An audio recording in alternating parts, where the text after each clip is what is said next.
Pay scale বাস্তবায়ন নিয়ে অর্থ উপদেষ্টার সর্বশেষ বিবৃতি এবং সরকারি কর্মচারীদের করণীয় সম্পর্কে বিস্তারিত বিশ্লেষণ। প্রিয় সরকারি চাকরিজীবী ভাই ও বোনেরা, আজকের সকালের আপডেট নিউজে আপনাদের স্বাগতম। যারা আমাদের চ্যানেলে নতুন তারা এখনই চ্যানেলটি সাবস্ক্রাইব করুন, আর হ্যাঁ, অবশ্যই কমেন্ট করে জানাবেন আপনারা কে কোন জেলা থেকে আমাদের ভিডিওটি দেখছেন। তবে চলুন কথা না বাড়িয়ে আজকের সর্বশেষ সংবাদটি জেনে নিন। বাংলাদেশের লক্ষ লক্ষ সরকারি চাকরিজীবীর মনে এখন একটাই প্রশ্ন ঘুরপাক খাচ্ছে, আর তা হল নবম পে স্কেল কি আদৌ বর্তমান অন্তর্বর্তীকালীন সরকারের আমলে বাস্তবায়ন হবে, নাকি এটি পরবর্তী নির্বাচিত সরকারের জন্য ঝুলে থাকবে। যদি এই সরকারের সময় বাস্তবায়ন না হয় তবে আন্দোলন করে কোনো লাভ হবে কিনা, এবং ৬ তারিখের মহাসমাবেশের ভবিষ্যৎ কি হবে। এই সমস্ত জটিল প্রশ্নের উত্তর এবং পরিস্থিতির প্রকৃত চিত্র পরিষ্কার করার জন্য আজকের এই বিস্তারিত আলোচনা। আশা করি এই লেখাটি পড়ার পর আপনাদের মনে আর কোনো ধোঁয়াশা থাকবে না এবং আপনারা সিদ্ধান্ত নিতে পারবেন যে আপনাদের পরবর্তী পদক্ষেপ কী হওয়া উচিত। আসুন আমরা সরাসরি মূল আলোচনায় প্রবেশ করি। অর্থ উপদেষ্টা ড সালেহউদ্দিন আহমেদ গতকাল সাংবাদিকদের সাথে আলাপকালে অত্যন্ত পরিষ্কার এবং দ্ব্যর্থহীন ভাষায় একটা কথা বলেছেন, যা আমাদের অনেকের ভুল ধারণা ভেঙে দিয়েছে। তিনি বলেছেন, পে স্কেল বাস্তবায়নের জন্য টাকা কোনো সমস্যা না, অথচ গত কয়েক মাস ধরে আমরা দেশের মূলধারার গণমাধ্যম বা মেইনস্ট্রিম মিডিয়া থেকে শুরু করে বিভিন্ন টকশোতে তথাকথিত অর্থনীতিবিদদের মুখে শুনে আসছি যে পে স্কেল বাস্তবায়ন করতে গেলে সরকারের বিশাল অঙ্কের টাকার প্রয়োজন হবে এবং এত টাকার যোগান কোথা থেকে আসবে। তারা বলছিলেন যে রাষ্ট্রীয় কোষাগারে টাকা নেই, তাই পে স্কেল দেওয়া সম্ভব নয়। কিন্তু অর্থ উপদেষ্টার বক্তব্যে এটি পরিষ্কার হয়ে গেছে যে টাকার পরিমাণটা অবশ্যই বড় হলেও পে কমিশন এমনভাবে বৈজ্ঞানিক ও বাস্তবসম্মত সুপারিশ করেছে যাতে করে এই বড় অঙ্কের টাকাটা সরকারের জন্য কোনো বোঝা বা সমস্যা হয়ে দাঁড়াবে না। পে কমিশন সুপারিশ করেছে যে পে স্কেলটা বাস্তবায়ন হবে ধাপে ধাপে বা ফেজ বাই ফেজ, অর্থাৎ একবারে সব টাকা ঢালতে হবে না। তাহলে বাস্তবায়নের টাকাটা আসবে কিভাবে? সেই টাকার যোগান বা সংস্থানও বর্তমান অন্তর্বর্তীকালীন সরকার তাদের বাজেট ব্যবস্থাপনার মাধ্যমে নিশ্চিত করে রেখেছে। তারা সুনির্দিষ্টভাবে নির্ধারণ করেই রেখেছে যে কোথা থেকে কত টাকা আসবে এবং কত টাকা কোন খাত থেকে সমন্বয় করে ব্যবস্থা করতে হবে। তার মানে টাকা বা বাজেট ঘাটতি কোনো সমস্যা নয়। এটি আমরা অর্থ উপদেষ্টার কথাতেই পরিষ্কার বুঝেছি। তাহলে এখন প্রশ্ন হল, যদি টাকাও থাকে এবং কমিশনের রিপোর্টও থাকে, তবে পে স্কেল বাস্তবায়নে আসল সমস্যাটা কোথায় আটকে আছে? পে স্কেল বাস্তবায়নে বর্তমানে কিছু বেসিক বা কৌশলীগত সমস্যা সামনে আনা হচ্ছে। অন্তর্বর্তীকালীন সরকার যেটাকে প্রধান বাধা বা মেইন ইস্যু হিসেবে দাঁড় করাচ্ছে সেটি হলো সময় বা ডিউরেশন। আমরা বরাবরই বলেছি বা আমরা বিভিন্ন সূত্র থেকে জেনেছি যে এমনকি অর্থ উপদেষ্টা তিনিও বলেছেন পে স্কেল নিয়ে তার কথাই চূড়ান্ত সিদ্ধান্ত বা চূড়ান্ত কথা। অন্যান্য উপদেষ্টা বা অন্য কেউ যদি উল্টাপাল্টা কিছু বলে তাহলে সেই কথাটা তার নিজের ব্যক্তিগত মত। যদিও সরকারের জ্বালানি উপদেষ্টা কিছুদিন আগে বলেছিলেন যে তারা বর্তমান সরকারের সময়ে পে স্কেলটা বাস্তবায়ন করবে না বা তারা সেই দায়িত্ব নিতে চায় না। এখন পে স্কেল বাস্তবায়নের আসল সমস্যা হিসেবে দেখানো হচ্ছে সময়ের স্বল্পতাকে। বলা হচ্ছে যে এই সরকারের মেয়াদ শেষ হয়ে আসছে এবং নির্বাচনের আগে এত বড় কর্মযজ্ঞ শেষ করার মতো সময় তাদের হাতে নেই।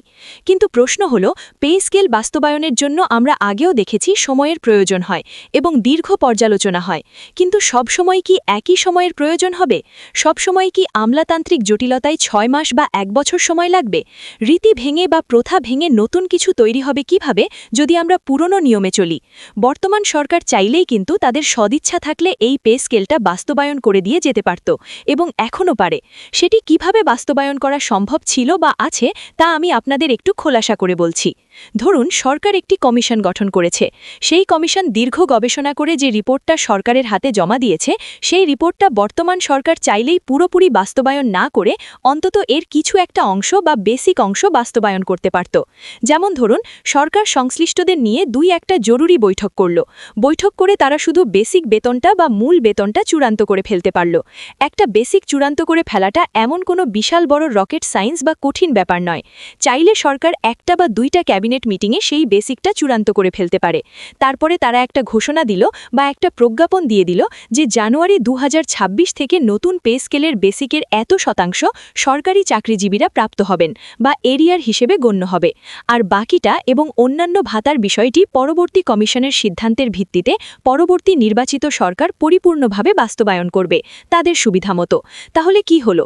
তাহলে কমিশন যে রিপোর্টটা দিচ্ছে সেই রিপোর্টটা পরবর্তী সরকার চাইলেও বাতিল করে দিতে পারত পারত না বা ফেলে দিতে পারত না, কারণ সরকার ইতিমধ্যে এর আংশিক বাস্তবায়ন শুরু করে দিয়েছে।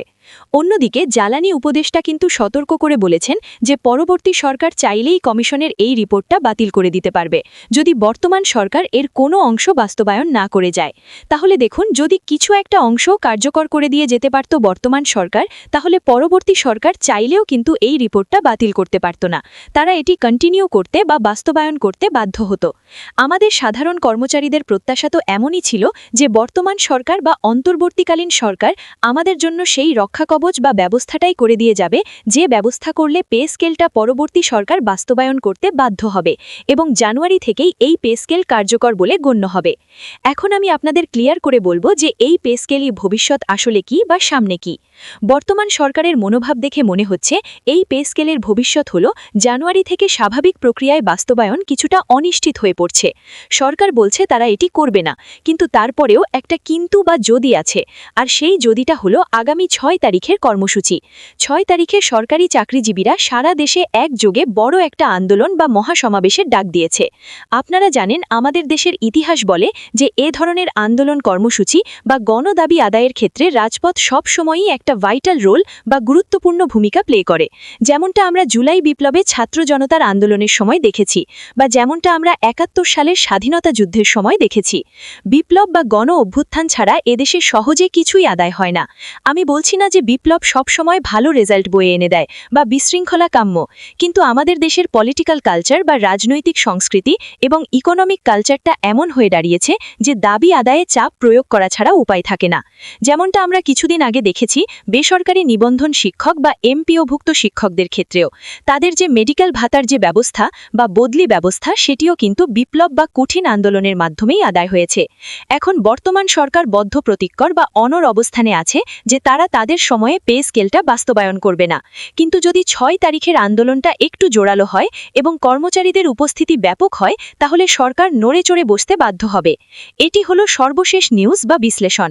জানি না শেষ পর্যন্ত কি হবে বা সরকার কতটা নমনীয় হবে, তবে আমাদের প্রত্যাশা থাকবে এবং দাবি থাকবে যে বর্তমান অন্তর্বর্তীকালীন সরকার যেন তাদের মেয়াদের মধ্যেই পে স্কেলটা বাস্তবায়ন করে দিয়ে যায়। একটা বিষয় সরকারের নীতি নির্ধারকদের খেয়াল করে দেখা উচিত যে সরকারি চাকরিজীবীরা তারা কিন্তু কিছুতেই পিছু হবে না বা ঘরে ফিরবে না, কারণ দেয়ালে তাদের পিঠ ঠেকে গিয়েছে। দ্রব্যমূল্যের ঊর্ধ্বগতিতে তাদের সংসার চলছে না। এখন তাদের সামনে একটাই রাস্তা খোলা আছে, আর তা হলো পে স্কেল বাস্তবায়ন। প্রশাসনের ভেতরে একটা ফ্রাস্ট্রেটেড বা হতাশ জেনারেশন তৈরি হয়েছে, একটা ফ্রাস্ট্রেটেড কর্মী সংগঠন তৈরি হয়েছে, যারা অফিসে দিনরাত ভরপুর কাজ করছে, রাষ্ট্রের সেবা দিচ্ছে, কিন্তু মাস শেষে বেতন পাচ্ছে খুবই কম, যা দিয়ে তাদের 10 দিনও চলে না। এই অবস্থার পরিবর্তনের জন্য পে স্কেলটা জরুরি। শুধু জরুরি নয়, দ্রুততম সময়ের জন্য বাস্তবায়ন জরুরি। আমরা চাইব বর্তমান অন্তর্বর্তীকালীন সরকার তাদের মেয়াদের মধ্যেই পে স্কেলটা বাস্তবায়ন করে দিয়ে যাবে। তাহলে তারা চাকরিজীবীদের মাঝে সারা জীবন অমর হয়ে বেঁচে থাকবে। চাকরিজীবীরা সারা জীবন তাদের শ্রদ্ধাভরে স্মরণ করবে এবং কৃতজ্ঞতা জানাবে। অন্যথায় যদি তারা পে স্কেলটা বাস্তবায়ন করে না দিয়ে যায় এবং পরবর্তী সরকার এসে সেটি যদি বাতিল করে দেয় বা ঝুলিয়ে রাখে, তাহলে কর্মচারীরা তাদের সারা জীবন ক্ষোভের সাথে মনে রাখবে। তবে আমি আর একটা সম্ভাবনার কথা বলছি যা আপনাদের আশান্বিত করতে পারে। পে স্কেলটা আদায়ের জন্য সরকারি চাকরিজীবীরা যেভাবে সংঘবদ্ধ হয়েছে এবং একাট্টা হয়েছে, তাতে করে পে স্কেল পরবর্তী সরকার আসলেও জুলাই থেকে বাস্তবায়ন করে দিতে বাধ্য হবে। কারণ এত বিশাল ভোট ব্যাংক এবং এত বিশাল জনশক্তিকে কোনো সরকারই অসন্তুষ্ট রাখতে চাইবে না। আপনারা একটু অবসরপ্রাপ্তদের বা পেনশনারদের কথা চিন্তা করুন। তারা কত টাকাই বা পেনশন পায়? এই সামান্য পেনশন দিয়ে তাদের দৈনন্দিন জীবন কি চলে? মোটেও চলে না। অথচ দেখুন, তাদের চিকিৎসার খরচ সেটি কিন্তু দিন দিন জ্যামিতিক হারে বেড়েই চলেছে। আপনারা যে কোনো হসপিটালে বা ক্লিনিকে গেলে দেখতে পাবেন যে 1500 টাকার নিচে কোনো ভালো ডাক্তার নেই। ওষুধের খরচ সেটিও বেড়ে গিয়েছে কয়েক গুণ। সেটি না হয় সাইডেই রাখলাম, তারা না হয় অবসরে চলে গিয়েছে, তাদের কথা না হয় ভাবার মতো কেউ নেই, কারণ তারা আর সার্ভিস দিতে পারছে না।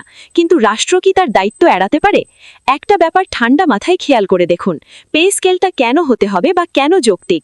2015 সালে আমাদের দেশের জিডিপির আকার কত ছিল আর 2026 সালে এসে তা কত হয়েছে 2015 সালে আমাদের মাথাপিছু আয় কত ছিল আর 2026 সালে কত হয়েছে 2015 সালে আমাদের জাতীয় বাজেটের আকার কত ছিল আর 2026 সালে এসে তা কত হচ্ছে সবকিছু দ্বিগুণ 3 গুণ 4 গুণ বা 5 গুণ করে বেড়ে গিয়েছে আমাদের জীবনযাত্রার মান এবং সেই খরচ বা জীবনযাত্রার যে মূল ব্যয় সেটিও বেড়ে গিয়েছে গত 10 বছরে আমাদের পুঞ্জীভূত সরকারি হিসেবেই ইনফ্লেশন বা মুদ্রাস্ফীতির পরিমাণ 92%।